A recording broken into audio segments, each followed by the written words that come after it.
Arc Raiders isn't even out yet, but I already can't stop imagining what this game can become. So today I'm sharing my personal wish list for Arc Raiders, features, theories, and some crazy ideas that would make this game even more unforgettable. Some of this is based on what we know, some of it is wishful thinking, and some of it is just to create some pure chaos that you're gonna see on Twitch clips and YouTube shorts. First off, I want to talk about matchmaking.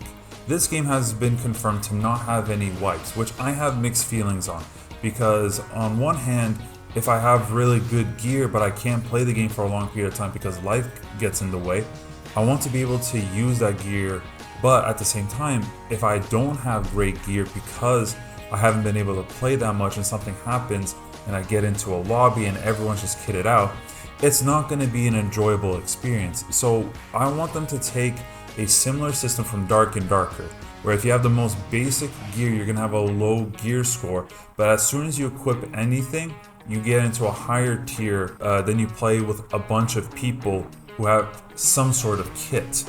I think it's gonna make the game more enjoyable and more beginner friendly for people who jump into the game months down the road just so that they don't get their asses beat. One of the biggest things that was kind of a letdown when I played the tech test is the hub world of Sparanza. When you go into the hub, it's basically just a bunch of menus where you click on one button, you go to this vendor, to this vendor, to this vendor. I would like to have the ability to walk around Sparanza. Now I know it's probably not going to happen at launch, but something that they could update down the road, because I want to be able to explore this world, see how the Ark is affecting the people.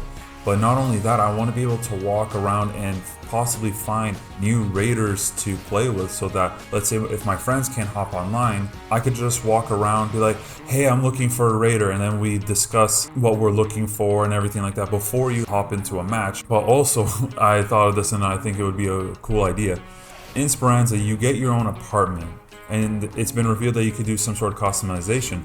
I think it would be pretty fun to walk around Sparanza with your friends and then show them your apartment. Just be like, hey yo, look at my place, how do you like it? I think that might be pretty cool. Another cool idea I think would be is if we're actually able to control the Ark as dead players. Now, you're not gonna just go into like third person view or first person fly around. It would be more like an RTS where you tell them where to go, just so that people who have died early on in the game have something to do. And you might not get any rewards, but just imagine you get like a bunch of Rocketeers following this team of players. You just hear the chaos, you hear them scream like, oh my god, it's a Rocketeer, it's a Rocketeer.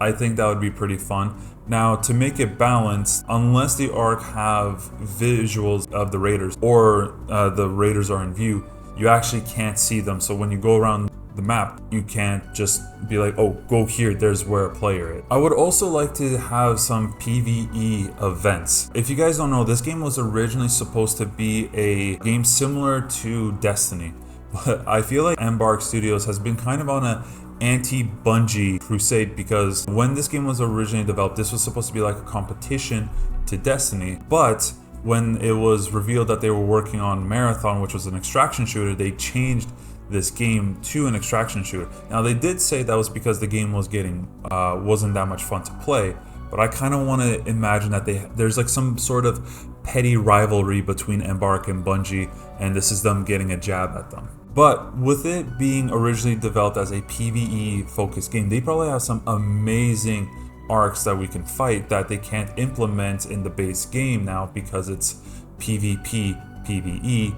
So what would be cool is a way to be able to just fight those PvE enemies, and this would also be a way for newer players or people who are just down on their luck with their gear to get some money and get some practice in, right? Now here's where things get spicy. During the tech test, players have noticed that when the timer hits 0, a rocket crashes down on the world. Most thought that it meant the end of the round, but what if there's something more? But picture this, instead of you dying because of this rocket, it's instead a giant Ark boss dropping in. Every exit point is sealed shut because people are afraid of this giant Ark. You and the remaining raiders are focused to fight in this giant behemoth with unlimited time, but it's absolute hell. But what about the rewards? You'll get an exclusive weapon because you fought this thing, and also one thing that you're able to do in this game, when you defeat a regular arc, you can use their parts as grenades or other utilities. Here you could get powerful equipment that can, let's say, regenerate your shields, or sends a signal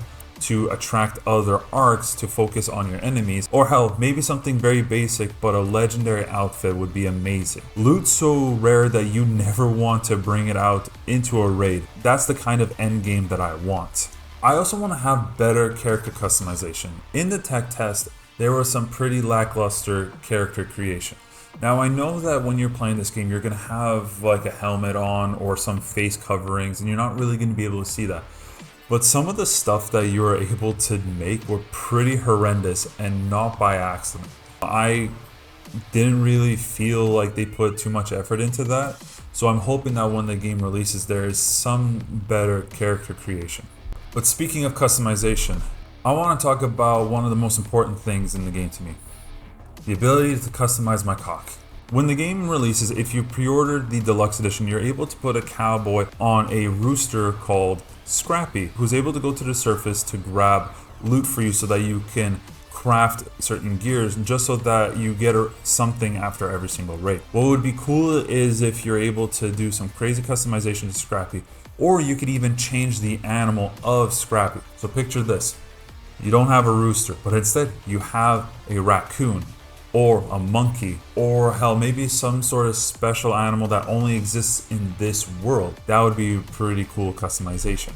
Hell, I would even be down if you have a robotic pigeon. That would be pretty cool. So that's my wish list for Arc Raiders. Some realistic, some are pretty out there, but all things that I think would make this game even better. But let's be real, none of this matters if IGN reviews this game and just calls it generic and compares it to Fortnite because of a goddamn pickaxe. Arc Raiders is blisteringly, aggressively archetypical.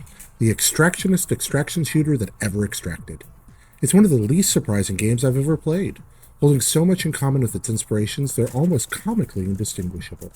For preview purposes, this is a very good thing. If you enjoy other games about scavenging goods while avoiding PvE foes and robbing PvP humans, you're probably going to like Arc Raiders. If you don't, then there's likely nothing new here to tempt you. This is a game so unabashedly tied to its progenitors that the hero's default melee weapon is a pickaxe, the same weapon Fortnite metaverse heroes dropping off of battle buses lug into combat.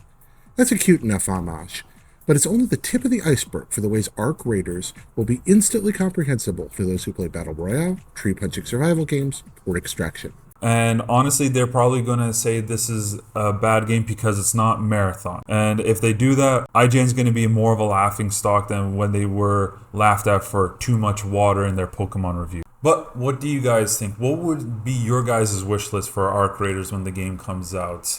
Let me know in the comments down below, and if you like this video, hit the thumbs up, and if you want to see more videos like this, hit the subscribe button, and I'll see you guys next time.